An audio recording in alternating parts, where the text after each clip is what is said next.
Greetings, students, and welcome to The Professor Travel. I am The Professor Travel, welcoming you yet again. This is a location where, as a community, we learn together, we discuss different travel locations, we try to travel to different destinations, and we enjoy our travels together. You can always reach me on my website, which is theprofessortravel.com. You could also find me through YouTube, Facebook, and Instagram at The Professor Travel. Follow me on Twitter at TheProfessorTR1. And then, of course, find me on Blogspot at The Professor Travel.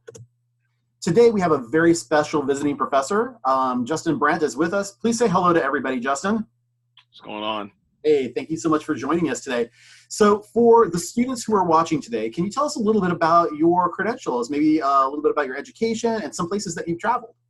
Okay, so my name is Justin Brant. I'm a marketing manager for the British Medical Journal.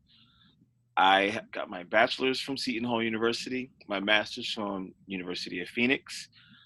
I just came back from London about a few days ago, and I'm right now planning on my trips to Aruba and Bali.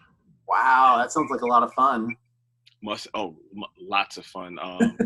Even on business trips, I try to have as much fun as possible. So today we're going to talk about your trip to London. So tell me a little bit about why you decided to go to London, and let's talk about how much planning was required for that. Awesome. So, as I just said, I just came back from London. I actually did not know I was going to go to London until maybe about 3 weeks ago. That's very short timing. What happened was I was in the middle of a job hunt, and British Medical Journal, as I said, who I work for, reached out with an offer letter. But in the interview process, the hiring manager's manager alerted me that whoever had this position was going to be attending the management team to London. Oh. I received the offer letter September 17th, okay. And I flew out October 5th. Wow, that's very, very rapid. Very short notice, very rapid, and I was going to be there for a week. It's my first time being in London since I was a teenager, so I was very intrigued and ready to experience London as an adult. What were some things that you were interested in seeing going out there that you had maybe heard about that would have changed from when you were a kid? Once I was a kid, I traveled there with my mom and my sister, seeing the sights, but we were on our way to Scotland. Okay. Where my mom's husband at the time lived. So I got a day in London, but I didn't get a full froth of what London had to offer. Even then, I saw the sights, but didn't get really to experience London culture. Fast forward, I'm now a man of art, fashion, music, quality taste.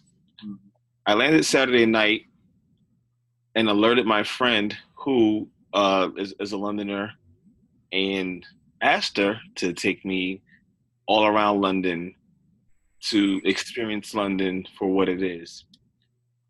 I arrived Saturday night. I didn't have to be to work until Monday mid-morning, so I had some time Sunday to really investigate London. And my friend Jennifer took me all around, from Oxford Circus to Piccadilly Circus to Parliament and all the normal sites. Hold on just 1 second, because I definitely want us to chat about all the different itinerary you did, but I definitely want to capture some of the pre-stuff that we did ahead of time, okay? Okay.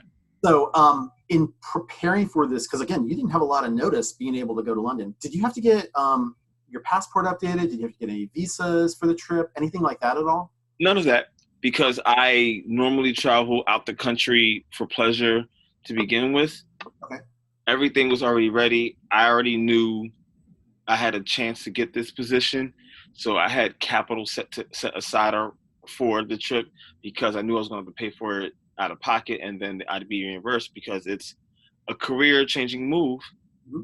But I was already prepared. I'm internationally minded and grounded. I live outside Newark Airport. My mom works for United as well as my sister. My mom has been with United, well, it used to be Continental, since '87. My sister's been a flight attendant since 2012.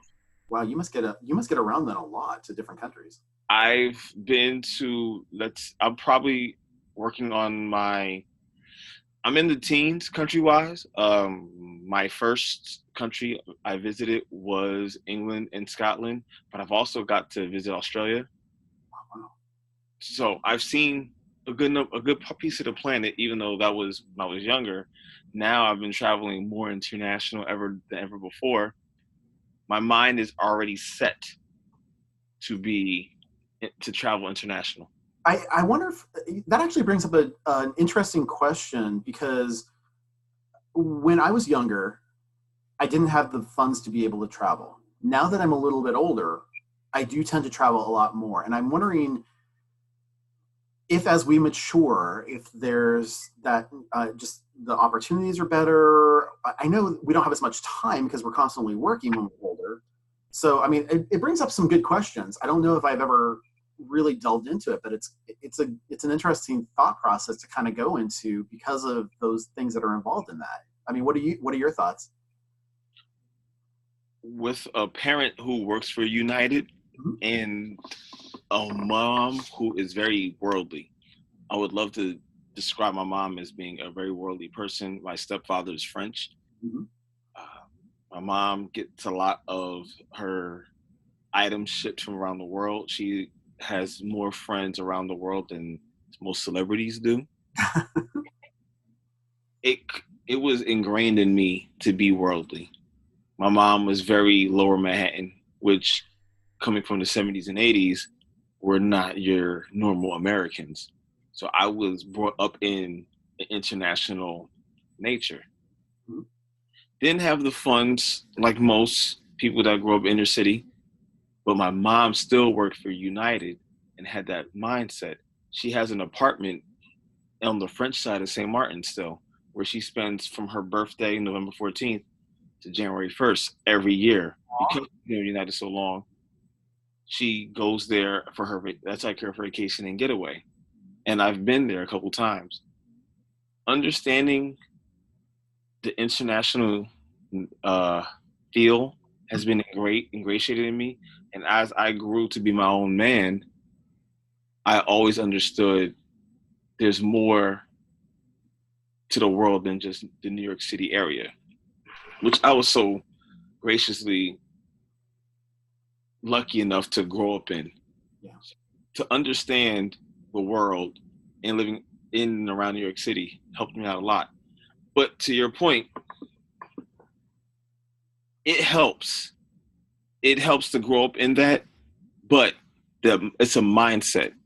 It's a mindset to accept people's culture for what it is, Mhm. because it helps you become a better person. That makes sense. And I appreciate you sharing that with me, because I got to think, and again, maybe this is just my general philosophy. Being an instructor and seeing different levels of cultural diversity, seeing people interact with multicultures, I often see my students mature, even in the course that they take, to have different mindsets, be more open as they go through the process. So for me, it's really an interesting process. So yeah, I appreciate you sharing that with me. So let's talk about this trip. Now, going to London, let's talk about the pre-packing process. Like, did you know what the weather was going to be like? Did you have to plan for business the entire time? Did you have a little bit of fun some of the time? What were you pre-packing for? Well, lucky enough for me, so my friend Jennifer was already there. She gave me an alert to what the weather was going to be like. Also, with technology, I already could check the weather and get a feel for what the weather would be like. Again, I thank my friend Jennifer. She pretty much told me how the weather was going to be. So I packed towards that. Also, keeping in mind, there were fun things to do within our work conference, but I also knew I was coming for work. So I had to plan for that. Also, it's London. It's raining most of the time. Mm, I, very good. pre- I prepared for that as well. In doing so, I understood what I was prepared for. Okay. Also, it's a work trip. All my fees are paid for. So I'm going to overpack. That's true. And man of fashion, I'm going to overpack. Yeah. But you want to make a good impression, right? Not that I want to make a good impression. I want to make my impression. Oh, wow. Good point. Really good. Well stated. Can I borrow that sometime? But, but Scott, you've taught me a lot of things in life. I'm pretty sure giving that back to you is a penny, a drop in the bucket. Oh, stop. You're great. So you were out, were you leaving out of EWR, Newark? Yes, sir. Okay. Now, when you left out of there, did you have someone drop you off? Did you take the train to get there? Did you use Uber? How did you get there originally? Uber. You Ubered it. Okay. So for those of my colleagues and my students who are in New Jersey, that might be the best way to do it if it's more convenient for you. But again, it might vary and depend on how long your stay There's is. a lot of variants that go into that. Yeah. One, my flight left early in the morning. Had that flight left later, I definitely would have had options for friends to give me a ride. Plus, I live 2 miles outside Newark Airport. There are flights that fly over my head on a daily basis. So I understand, how to get to Newark Airport. Plus, again, my mother works for United at Newark Airport. I grew up at Terminal C. So I understand airport culture. I love it. I've flown through it many a time. Right, and you've probably crossed paths with my mom and didn't even know it. Possibly. I'm more probably than possibly, because I am a Mileage Plus, United Mileage Plus client, and I really enjoy United a lot. Not that I'm endorsing any one airline over another. I just say that's the preferred carrier I tend to go with. So my preferred carrier is United, yet I have still flown JetBlue, American Airlines, whatever, Air Portugal when I went to Spain. It all depends on the destination and the pricing. Yeah. Let me ask you this. Now, I'm assuming on this flight, and again, correct me, please. I'm assuming you took with this flight, it went through United internationally. Is that correct? Okay. Did you now, when you're getting either discounted rates through your family, or did you do this on your own without? So I'll clarify this for you. I rarely ever use my mom or my sister for family rates because I don't want to inconvenience them, and two, I don't like standby. I worked really hard in life to not fly standby. Quick story: when I was 13, I used to fly with my grandmother to visit her brother and sister in Beaumont, which is outside of Houston. It was a birthday trip.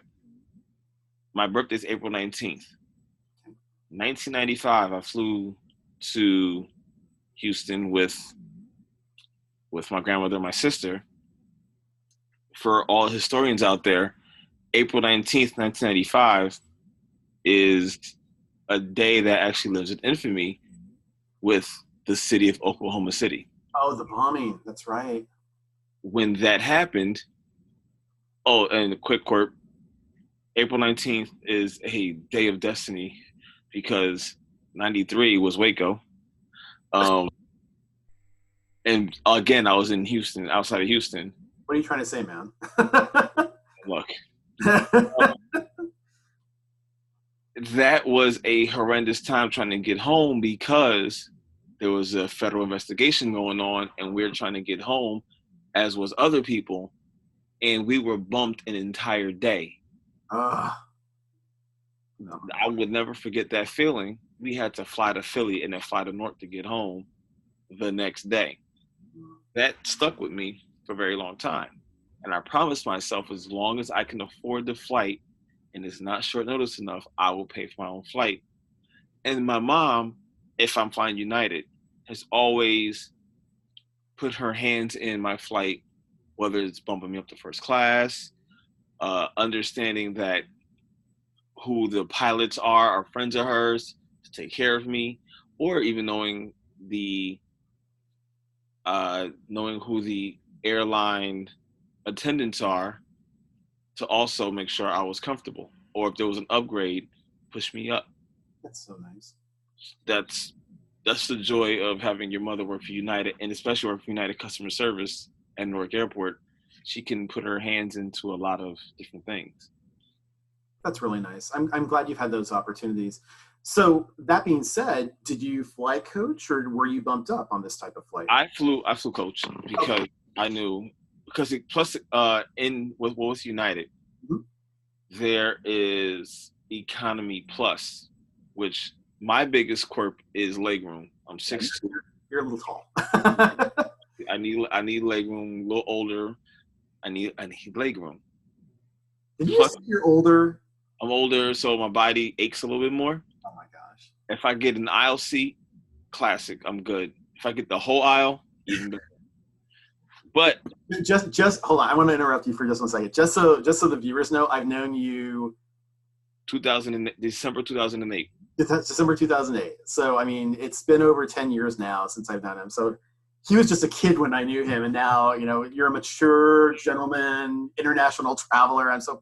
I am extremely proud of all the accomplishments Justin has had. So it brings me joy just to be able to talk with you and talk about some of those things. But again, for you to call yourself a little older now is making me feel not so happy. So, For one, I appreciate the compliment.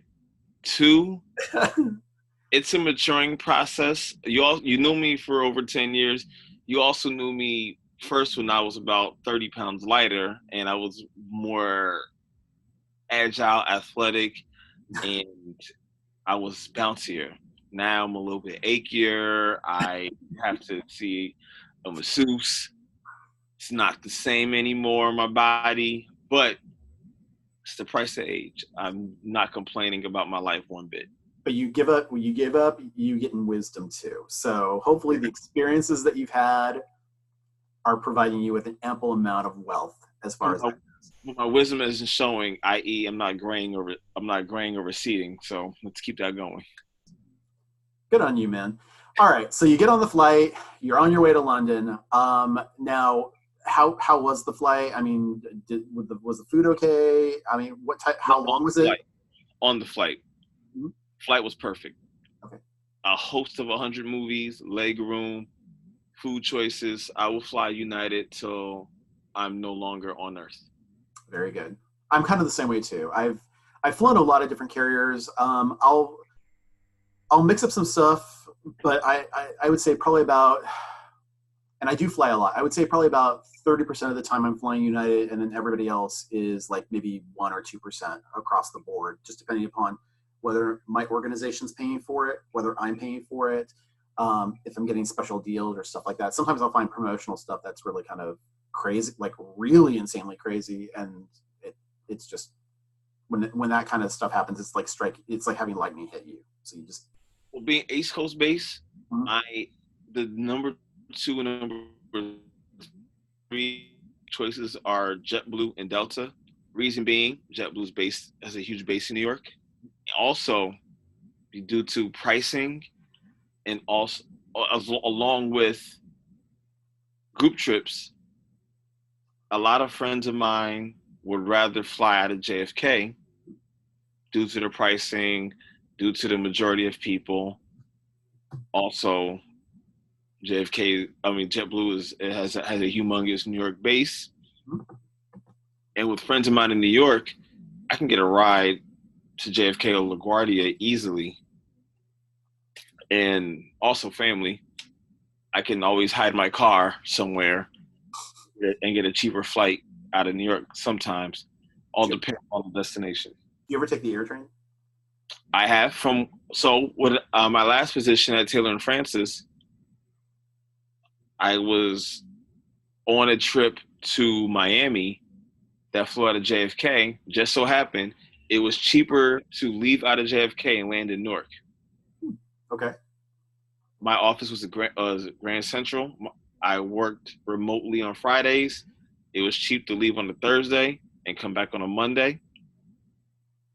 I brought my bags to work, left, took the subway to JFK, flew out of JFK, came back through Newark. That's the beauty of living in the tri-state area, is that you have access to those train systems that on the West Coast we don't have access to, very reliable ones at least. That's also the beauty of the tri-state area is the fact that you have 3 airports and a mass transit system. Yeah. So I Makes took perfect sense. advantage. Awesome. So when you arrived, did you land directly in London, or did you land somewhere else? Like, did you go through Heathrow? Went through Heathrow. Okay. So you didn't have any like pre-vacation or pre-location destinations that you went to. You went directly from Newark. You landed in Heathrow, and then I assume, based on the story that you were telling us earlier, your friend ended up picking you up, and you ended up going and doing some stuff together. Is that correct? Or Correct. I was tempted by flying through Reykjavik. oh yeah, Iceland. I was tempted, but because it's work, I wanted to make sure I got directly there. That makes And sense. all, and because I arrived Saturday night, I took an Uber to my hotel, and then the next morning we met on the tube. Okay, cool. Have you actually ever been to Iceland yet? Not yet. It's on my list. I will be in the Blue Lagoon. Promise you. I'm actually I have a podcast recorded that I'm going to be releasing in a couple of weeks from a colleague of mine that just did a entire tour of Iceland. So stay tuned, students, on that one. So now's kind of your time, Justin. Let's talk about the itinerary that you had as you went through the week. Like, where did you stay, and just maybe a couple of different things that you did over the course of the week. Okay, so I'll get the vegetables out first. So Monday to Thursday was all work, all work. So like I said, I work for the British Medical Journal, which is headed by the British Medical Association, and I stayed at the British and our offices at the British Medical Association. It's near Russell Square in Bloomsbury. Okay. If you ever watch Zero Dark 30, the part where the London bombing happened was in front of the British Medical Association. Serendipitous, when that happened, it actually happened in front of the British Medical Association. There was a doctors meeting happening at that time. A lot of the victims of that bombing may have not survived had not there been a doctors meeting going on inside the BMA house. Wow. When it happened, the doctors rushed out and assisted the victims. It's a plaque that's actually on the BMA house that talks about that in 2005. I have a similar story, and this is not to say that terrorism happens all the time, but in 2016, I went to London myself I was actually doing a couple of different cities in Europe.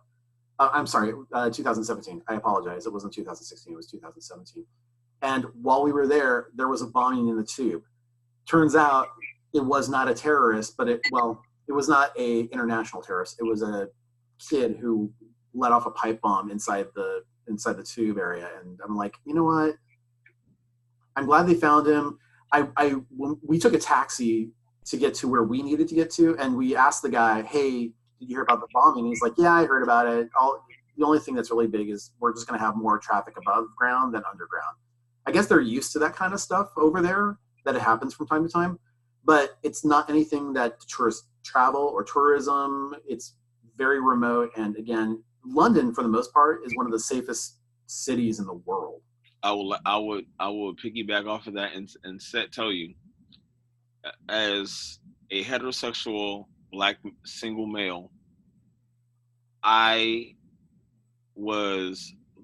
felt the most comfortable in all my trips, to the point where I don't like going to the same place twice.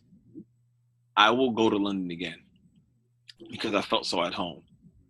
Now, there are some gripes I have with London, but if I was told by my company that I had to do a 1-month project and live in London, I would gladly do it.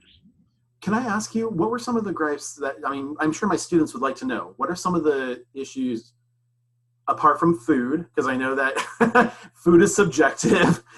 I like the food in London, but I know a lot of people do not. So I guess there is the difference there. But I mean, like, what are some of the other gripes that you had while you were over there? Food is definitely number one on the list because I was not prepared. But being a man of West Indian culture, Rum Kitchen, for all those that have a West Indian taste, Rum's Kitchen in Oxford Circus on, I want to say, Canopy Street. it looks like one of those New Orleans type get-ups with the different floors. Definitely want to visit. Nice. Another gripe, it has weather similar to Seattle, which is not a bad thing because it doesn't get any colder than 50. So I'm okay with that. And because of that weather, the fashion there is amazing. You can layer and be stylish. Mm-hmm. They can't drive. London has the worst driving traffic I've ever seen. I've never seen especially coming from America where we're used to bigger vehicles. London cars are small, the roads are small, and I wasn't used to seeing cars being that close with smaller lines. Now this is in inner London. I didn't really get to go outside of London to see how the traffic was, but imagine passing cars on a one-way street. It's the best way I can literally put it. And I was nervous for my life because of these passing cars. The driver is on the outside as opposed to the inside in America. And if anything was to happen, I could see why the driver would survive. I will say this, my friend. I've lived in New Jersey, as you know. I have lived near DC, and the traffic there is pretty bad. I live just outside Los Angeles now. But the worst traffic I have ever seen in my life, ever, anywhere, is in Bangkok, Thailand. It's basically, imagine the roads, imagine empty roads, okay? And on those empty roads, now let's put buses, all right? So we're filling the whole thing up with buses. And then between those buses, we're gonna put cars to fill up more space. But wait, we're not done yet. So now we're gonna put mopeds between the cars and the buses. And those mopeds will sometimes have like six people on a moped. And then between those and around those, we have another type of vehicle called a tuk-tuk, which is kind of like a motorized like golf cart or something like that. And so everybody's swerving around, moving in and out. It is the most insane I have ever seen. I was frightened for my life over there. I'll give you a comparison. I am outside of Puerto Plata, Dominican Republic, and their dirt roads are about the same size as a British road, but in London there's an entire building.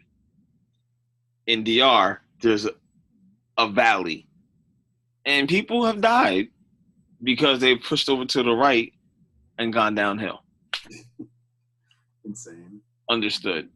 Oh man. So besides the circuses, oh, and by the way, when we speak about the circuses in London, we're talking about shopping districts. So just so you as the viewer, Oxford, Piccadilly. Yeah, exactly. So apart from those, talk to me about some of the other locations in London that you had an opportunity to visit. Kensington, East and West. I visited what I call the Peter Pan Park. The Tube, similar to a New York transit system. The only thing is you need your ticket to exit. The trains are much smaller. I'm used to an MTA path, Port Authority Trans-Hudson between Jersey and New York. The trains are much bigger. Trains are smaller.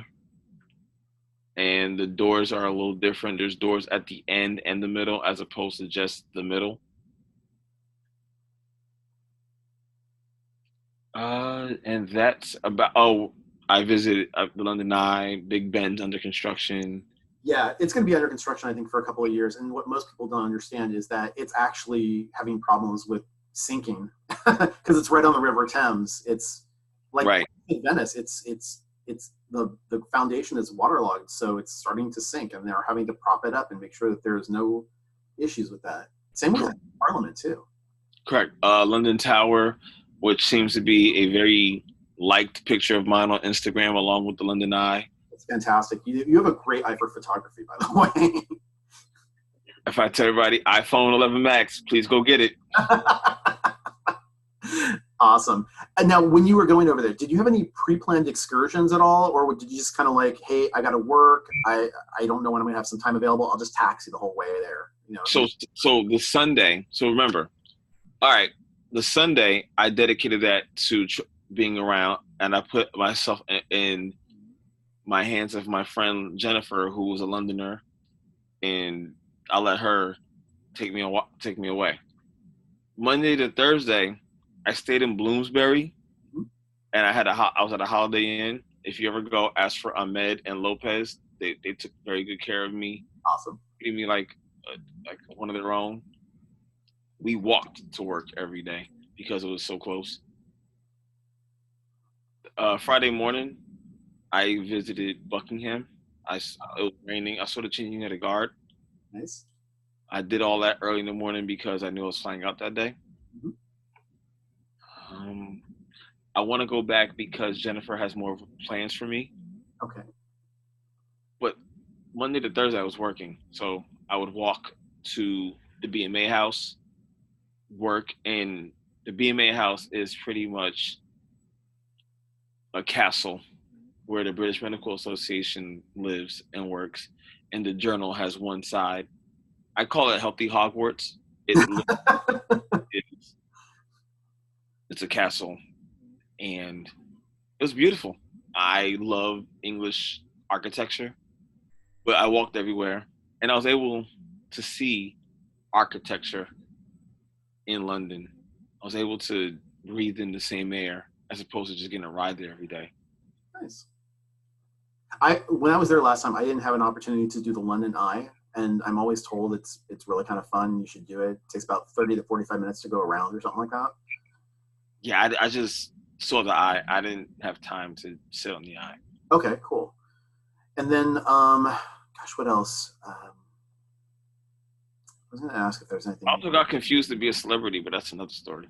Oh, so okay. The last time I was there, I did have a chance to go to two very famous shopping places downtown. I went to Harvey Nichols and I went to Harrods.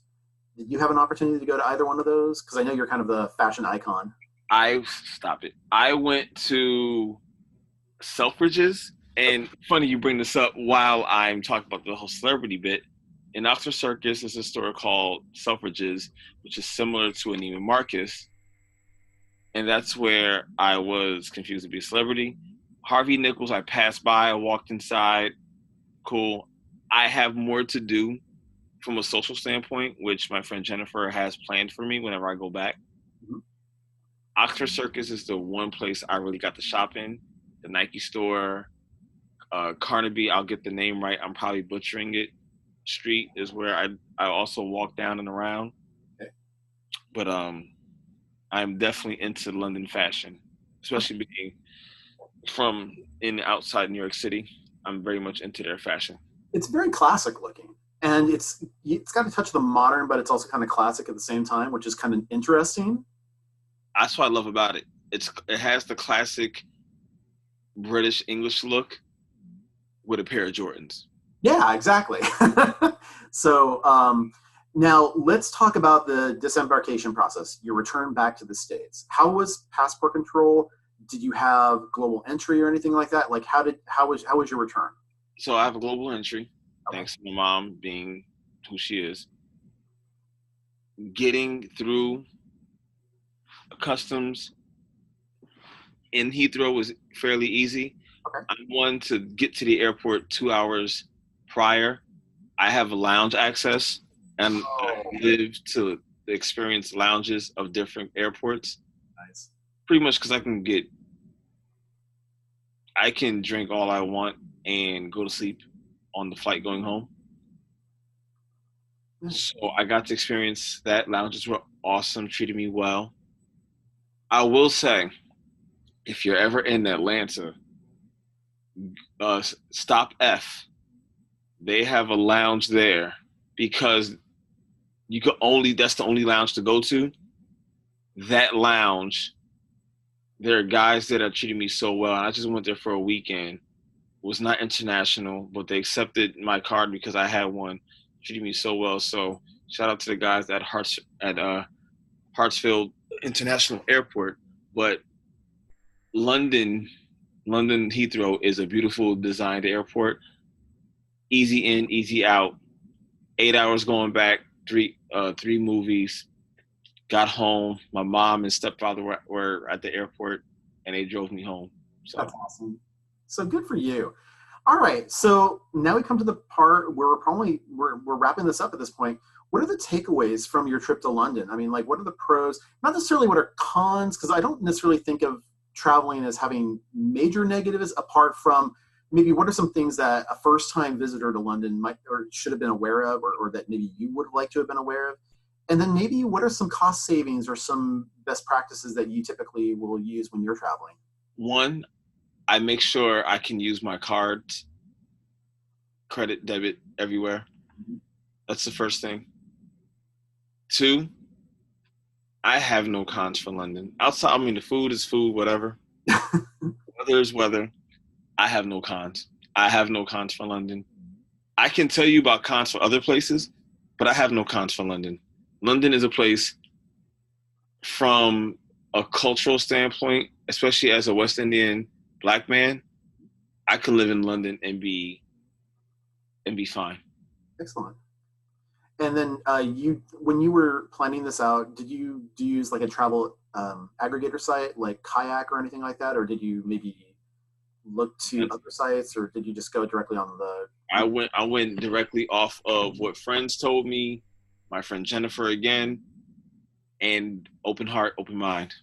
Very cool. Awesome, man. Well, I would like to very much thank you very much for doing this interview. As I said to all my listeners, I am extremely proud of you. I am just so enamored by all of your growth. I've gotten the chance to see you grow up. It's like having a son. It's so fantastic. I mean, unless you want to have a kid at 10, but young brother. Well, I'm just saying that I'm very proud of you. Now, I know that you wanted to plug a couple of sites that you had of some friends of yours, both for Antigua and for Ibiza, as well as Bali, correct? Correct. So, as you had stated, I am now the world traveler. A lot of the places I went to, one of them was Ibiza. Mm-hmm. Americans say Ibiza, but the Europeans call it Ibiza. I got the chance to fly through Portugal and Barcelona to Ibiza, thanks to my good friend Jeremy and his company, Sky Residence. Through that same company, I'm going to Aruba in January and in Bali in May. Awesome. He has everything set up down to events to do. When I was in Ibiza, we did a yacht around the island. I was able to party at Ibiza is the party capital of the world. Absolutely. I was able to party at the Ocean Club, and their music is very similar to one of New Jersey with their house music culture. Ibiza is if my Spanish was better, I could live at Ibiza. Their fashion is similar to mine, very fitted, very form fitting for the slim guys out there, or the gym attendees. Yeah. Right. If you attend the gym and you're slim, you can live in Ibiza. I will say Barcelona was probably, and I really have a good time. Oh, Porto, Portugal, underrated. Please go visit. Wine is amazing. As I said, heterosexual tall Black man in Portugal. I was treated like one of their own, probably because they thought I was from Cape Verde. But funny that you mentioned that, though. I actually have an interview coming up, I think in a couple of weeks, with a friend of mine, and him and his partner are actually moving from San Francisco to Porto. They're actually permanently moving there. Porto is awesome. It's beautiful. It's northern Portugal. I had a 12-hour layover. I got a oh my God, what is that website? I had a tour guide. It escapes me, but I had one of those tour guides show me around. Was it like through Viator or something like that? No, it was through, I forget the website, but they toured me through I had an hour and a half tour. I had food and wine. It was awesome. I can get that back to you They treated me wonderful. I actually had a Polish Portuguese person show me around Porto. Wonderful. And Please get us the information on that, because I know. I really want to know. I forget, but it was. And I'm looking at my phone now. Find what was that? Oh, with locals. With locals. With locals. Okay. Is that a tour site of some sort? That is a. If you ever get a chance with locals. Thank you. That I use them anytime I'm in a city that's unfamiliar with. I don't have any friends in, but I want to tour the place. With locals, treated me with locals.com. Treated the person I know. I think her name was Katarina. Begins with a K.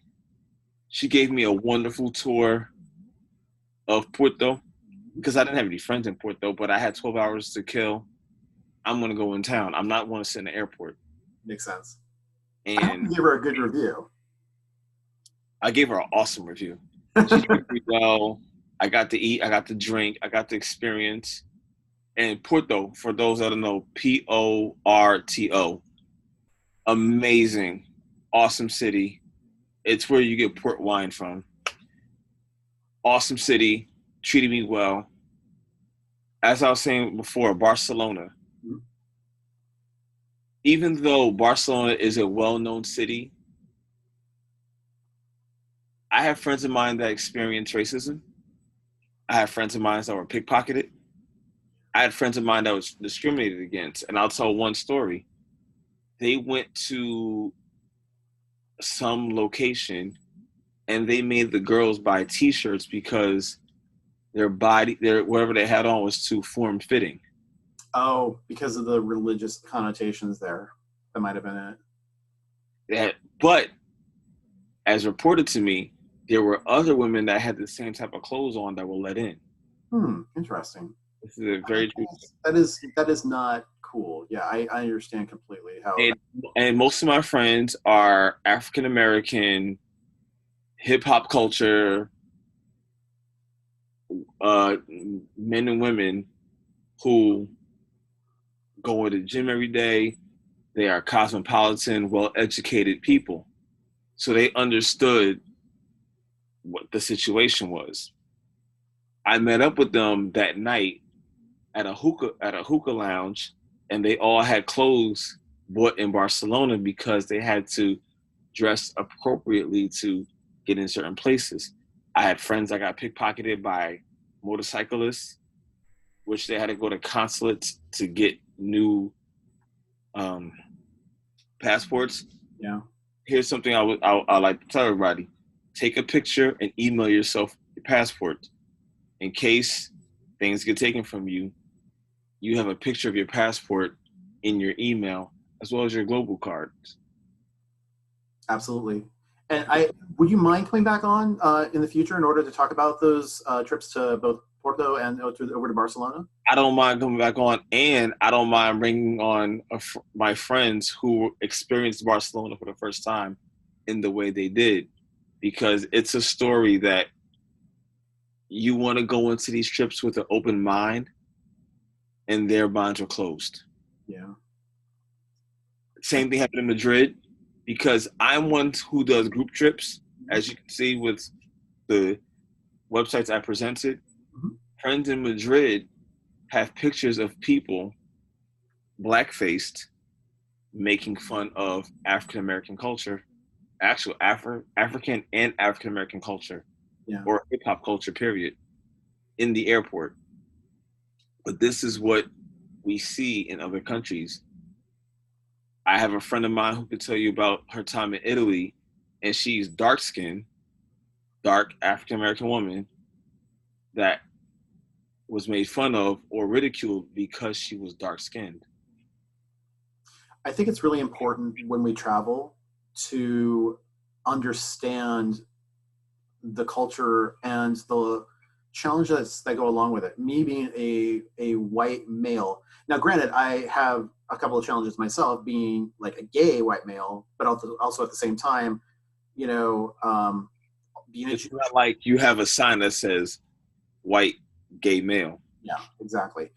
So, I mean, there are challenges that come along on both of our sides. I think it's really interesting to learn from your perspective, because it's going to be something I think that my students are going to want to understand about, especially if they themselves are African American, and especially if they have had to deal with that level of discrimination before. But just to reconfirm, when you were in London, you didn't experience anything like that really permeating? Not at all. Until I've never. My time in London was flawless. I was even. It was to the point where a Londoner knew I was from the New York City area based upon how I presented myself, and I was accepted even more. That's awesome. Well, Justin, I really want to thank you so much for being on my cast here, being on my vlog and the podcast. If anybody has any questions that they'd like to follow up with Justin about, you can send them right to me if you'd like, over at scott@theprofessortravel.com. Again, Justin, thank you so much. And for all my students, thank you so much for enjoying this podcast, and make every single one of your travel journeys a memorable one. Bye for now.